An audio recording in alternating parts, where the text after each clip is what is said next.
My name is Reagan Foster. On the night my brother toasted his new wife, my father lifted his glass and made me the punchline. Everyone turned to watch him. We were in a church hall strung with fairy lights. Metal chairs scraped, forks tapped. Dad didn't need a microphone. He had the coach's voice that fills a room. He saluted the couple with 9 polite words, then pivoted, smiling toward me like a man about to sink a putt he's bragged about all week. "This one," he said, tilting his glass. Bless her heart, the biggest screw-up in the family. Laughter rolled the way thunder moves over a field, quick, eager, waiting to split something open. My mother's napkin paused mid-air. My sister looked down at her bouquet. I held my wine by the stem and let the chill thread through my fingers. Years of learning when not to speak sat me upright in the folding chair. I wasn't going to bleed for him tonight. Condensation on his glass ran a thin track across the cornflower print. My brother's friends slapped the table. A stranger near the sheet cake stopped halfway to his seat.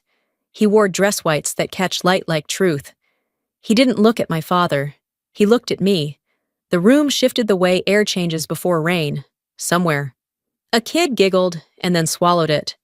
Dad rolled into the old stories about me tripping hurdles and never finishing strong. People smiled because they'd been taught to. The man in whites cleared his throat. A low, certain sound that didn't ask permission. "Wait," he said, eyes steady on mine. "Isn't she?" I set my glass down so it wouldn't shake. The hall held its breath. I held mine a heartbeat longer, because timing can be mercy and a blade. I grew up in a town that clung to Friday night lights like gospel. The high school football field doubled as a map of belonging. My brother, Tyler, carved his name into those bleachers with touchdowns and newspaper clippings. My sister, Corinne, followed with a GPA that teachers held up like scripture. And me, I was the one who ran track for a season, stumbled over the first hurdle, and never lived it down. Dad loved telling that story. At cookouts, in the church fellowship hall, even once during a funeral potluck. She popped right back up, finished dead last, our very own comeback queen. He'd laugh, and everyone else would too, because it was easier than not. I laughed too, back then. At 13, you learn fast that smiling with the crowd keeps the spotlight from burning. But at night, I'd stare at the ceiling fan in my room and whisper the same thing over and over like prayer or threat. I won't be the joke forever. I tried everything. Volleyball, debate club, even theater. I never stood out, not in the way my father measured worth. He clapped out of duty at my chorus recital, then walked out early for a quick beer with one of Tyler's coaches. By 15, I stopped inviting him. Mom would still come, purse folded neatly in her lap, eyes flickering with apology she never voiced. One night, I brought home a science project I was proud of: wires, tiny bulbs lighting in sequence. I waited at the kitchen counter while he watched the evening sports report. When I finally spoke, he glanced at the board, tapped it with one finger, and said, "Not bad, but you'll never outshine your brother's trophy shelf." That night, I tucked the project into the trash bin behind our garage and went for a run in the dark. I didn't stop until my lungs begged for mercy. After that, I stopped trying to impress him, but I didn't stop trying. I woke earlier, ran farther, pushed my body until it shook, and in the quiet just before dawn, I began reading war history, naval strategy, stories of women who had commanded ships and carried weight without applause. No one knew it yet, but I was starting to build something, not to show off, not for revenge, but to stand on someday, and not flinch. The day I turned 16, I didn't have a party, no cake, no candles, no half-hearted singing, just a dinner at the kitchen table, me, Mom, and the distant thud of a football game Dad had turned up loud in the living room. Tyler had a scrimmage the next day. Corinne had just gotten into Purdue early. I cleared the dishes myself while Mom pretended not to notice the lump in my throat. That night, I didn't cry. I pulled on a hoodie, tied my laces tight, and ran until the whole neighborhood blurred into breath and blacktop. The moon was high when I stopped, hands on my knees, ribs aching, somewhere between mile 5 and mile 6. I made a vow not out loud, not even to God, just inward, sharp and silent, like flint sparking stone. I will never let him define me again. I stopped waiting for his approval after that. At school, I walked with my head higher, not because I felt special, far from it, but because I knew what it would cost me to keep shrinking. I kept running, kept reading, and one day, in the back corner of the library, I found a book about Admiral Michelle Howard, the first woman to command a U.S. Navy ship in combat. I read it cover to cover in one sitting, knees folded beneath me, fingers tightening with every page. The next morning, I started researching the Navy, not just the enlistment path, but everything: structure, ranks, history. I mapped out how long it would take, what kind of training I'd need, where I could go if I earned it. I didn't tell a soul, not even Mom, especially not Dad. If he knew, he'd laugh. He'd say something like, "The Navy? You can't even keep your room clean, Reagan." And maybe he'd be right, in the narrow way he measured strength. But I wasn't planning to prove him wrong with words. I was planning to disappear quietly into a world he'd never understand, and come back so changed. He wouldn't recognize the girl he used to talk over. That girl would be forged in silence. And silence, I was learning, could be power. The first morning of boot camp, we were yanked from sleep at 0500 by a whistle that felt like it had teeth. My scalp still tingled from the buzz cut, and my bunkmate was already crying before her boots hit the floor. But I moved fast. I'd been ready for this. I'd been training for it since I was 16, even if no one else knew. Drill instructors didn't care where you came from. They didn't care if your dad thought you were worthless or if you graduated top of your class. They cared about effort, grit, how many times you'd get back up after they knocked you down literally and otherwise. That was the playing field I'd waited for my whole life. Push-ups on concrete until my elbows shook. Marches in the rain with gear that soaked through to the bone. Scrubbing floors until my knuckles cracked. And through it all, his voice in my head. "You'll never make it. You never finish anything." Except now, I wasn't trying to finish for him. I was finishing for me. When I got my first deployment orders, I didn't hesitate. The ink on the paper felt like a door unlocking. I was sent to Bahrain, then to the South China Sea, later, Iraq. I wasn't infantry, but war doesn't care what your job title is. Once, I held pressure on a young Marine's thigh while blood soaked through both our uniforms. The whole left side of my body went numb from fear. But I didn't flinch. He survived. I wrote his name in a notebook I kept folded in my breast pocket. I still have that notebook. The names outnumber my medals. In the Navy, I learned the weight of silence. Not the kind that dims you, but the kind that hardens you, that teaches you to lead by action, not volume. To speak only when your words carry ballast. Years passed. I earned rank slowly, scar by scar, stripe by stripe. Lieutenant, then lieutenant commander, then captain. By then, respect didn't surprise me anymore. But it still made something in me ache, the part that had wanted so badly to be seen. Once, just once, by him. I hadn't been home in nearly 8 years when the wedding invitation came. The envelope was cream-colored, thick, formal, the kind of paper that expects RSVP regrets from important people. It was Tyler's wedding. Of course it was. I set it on the table, stared at it like it might start talking. The handwriting on the front was Mom's. The note inside was from Corinne. "Hope you can make it. Tyler would love to see you." There was no mention of Dad. There never was. Not directly.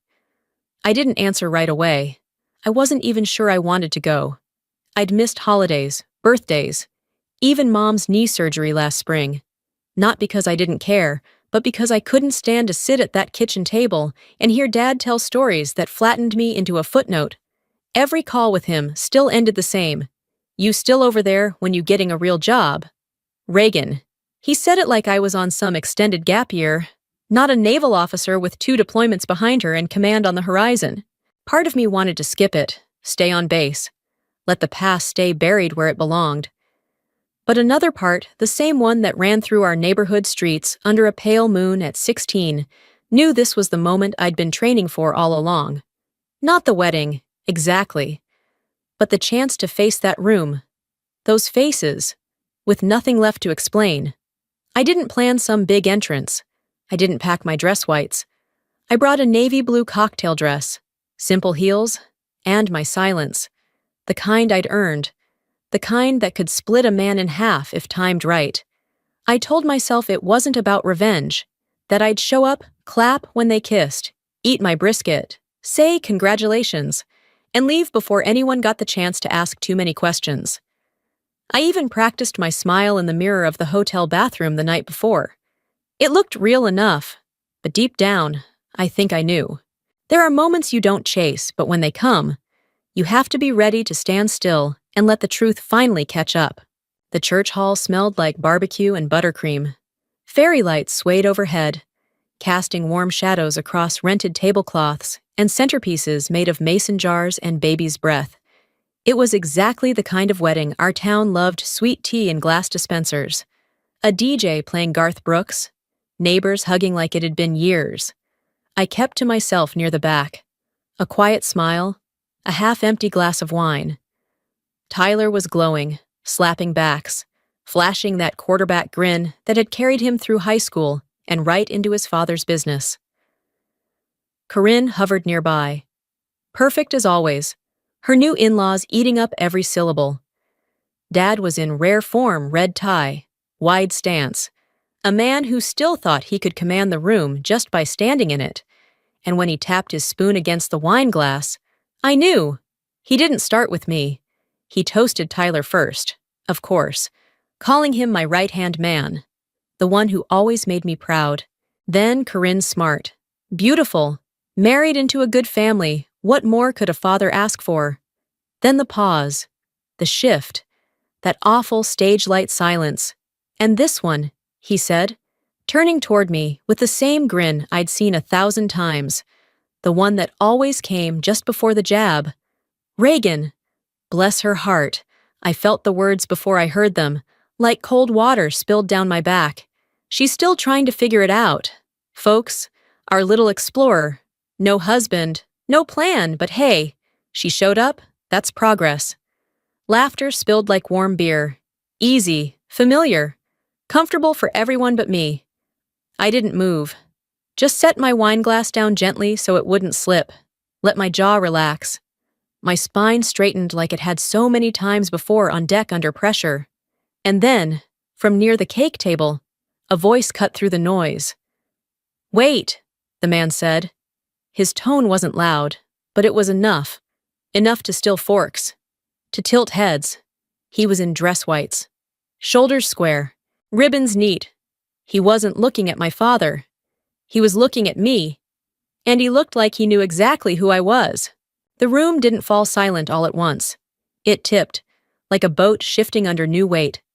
A few chuckles lingered, nervous, trailing off, as the man in whites took a step forward. His eyes stayed locked on mine. Recognition wasn't loud, but it echoed in his face like a name finally remembered. "Isn't she Admiral Foster?" The question didn't shout. It didn't need to. It landed like thunder in a clear sky. A fork clinked onto a plate. The organist froze mid-pack. Someone near the back whispered, "Wait, what did he say?" Dad laughed. "Too late? Too forcefully?" "Admiral, that's a bit generous. Son, Reagan's just..." He looked at me then. Really looked. The color began to drain from his face. His hand trembled slightly as he raised his glass for another sip and missed. Red wine sprayed across the tablecloth, staining the cornflowers like blood blooming into linen. I stood. The chair scraped softly behind me, my dress smoothed under my palms like calm water. My voice was low but steady. "Yes," I said, "I am." It was all I needed to say. The man in white straightened. A beat passed. Then he brought 2 fingers to his brow and saluted. "Admiral on deck." His voice didn't rise, but it carried, as if the air itself recognized rank, one by one. Others followed older men first, rising with care, knees stiff but backs proud. Then younger ones, not all in uniform, but standing straighter anyway, finding the line in their own way. A murmur swept through the hall like a tide shifting. My father didn't move. His mouth opened, then closed. He looked at me like he was trying to find the girl he used to joke about and couldn't. I didn't smile. I didn't gloat. I stood still and let the silence speak. Because this wasn't a performance. It was a correction. The salute ended. Hands dropped in unison, sharper than any applause I'd ever heard. A stillness settled over the room, not awkward, not confused, reverent. A quiet too thick for jokes, too clear for denial. Someone near the front whispered, "Oh my God!" "She really is," another murmured. "That's Admiral Foster." My sister's bouquet drooped slightly in her hand. My brother's smile faltered. And my father, he just sat there, blinking at a tablecloth he no longer controlled. For the first time in my life, no one was laughing. I didn't need a speech. I didn't need to explain the stripes I'd earned, the names I carried, the miles of ocean and combat that had shaped me. They were all written into my posture, my silence, the way I stood without apology. Dad cleared his throat. "We're making too big a deal of this," he said, voice thin. "Come on. It was just a joke. You all know how we tease in this family." No one joined in. Even Tyler looked away. "It wasn't a joke," I said, finally breaking the silence. My voice quiet but deliberate. "It never was." His eyes flicked to mine, still searching. Maybe for a way back into the story he'd been telling for decades. The one where I was harmless, laughable, the underachiever who never quite got it right. "You should have told us," he said. There was no anger in it, only disbelief. A man realizing the room had shifted and no longer revolved around him. "All those years," I replied. "I did tell you, just not in the language you were listening for." The man in white stepped closer, still at attention. "Ma'am," he asked, "permission to offer proper honors." He didn't say it out of tradition. He said it out of respect, out of understanding that something sacred had cracked open in that room, and it deserved to be seen through. I gave him a slight nod. "Keep it simple." He nodded back and turned, with measured grace. He raised 2 fingers to his temple once more, and this time, the salutes came not from obligation, but from something earned, something acknowledged, something undeniable. My father didn't stand, but the story did, and it no longer belonged to him. I didn't stay much longer after that. I offered a quiet congratulations to my brother and his new wife, a soft thank you to my sister, who could barely meet my eyes. Then I turned to leave. No grand exit, no need. As I stepped outside, the summer night wrapped around me thick with humidity and the hum of crickets. Porch lights cast long shadows across the gravel lot. The church doors creaked behind me, and voices spilled out in hushed waves. I didn't turn back. At the foot of the steps, more uniforms waited. Some faces I knew from deployments, others I didn't. But all stood with the same quiet dignity that the Navy teaches you respect without spectacle. Loyalty without condition. They'd come without being asked. "Admiral on deck." One of them said again, softer this time. And I returned the salute, not for me, but for everything it took to reach that moment. Behind me. I knew my father was still standing at the threshold, glass forgotten in his hand. No words left to spin. He had lived his whole life commanding rooms with jokes and certainty. But now, he faced something he couldn't talk his way out of. He called me a screw-up. The world called me Admiral, and I didn't need to explain the difference. As I reached my car, I looked once more at the glowing windows of the hall. I didn't feel triumphant. I felt something quieter, something steadier, not victory, exactly, but peace. Not because I had proven him wrong, but because I had proven myself right, and that was enough. Sometimes revenge doesn't roar. Sometimes it walks out of a room, head high, heels clicking against concrete, and leaves silence in its place. the kind of silence that cannot be undone.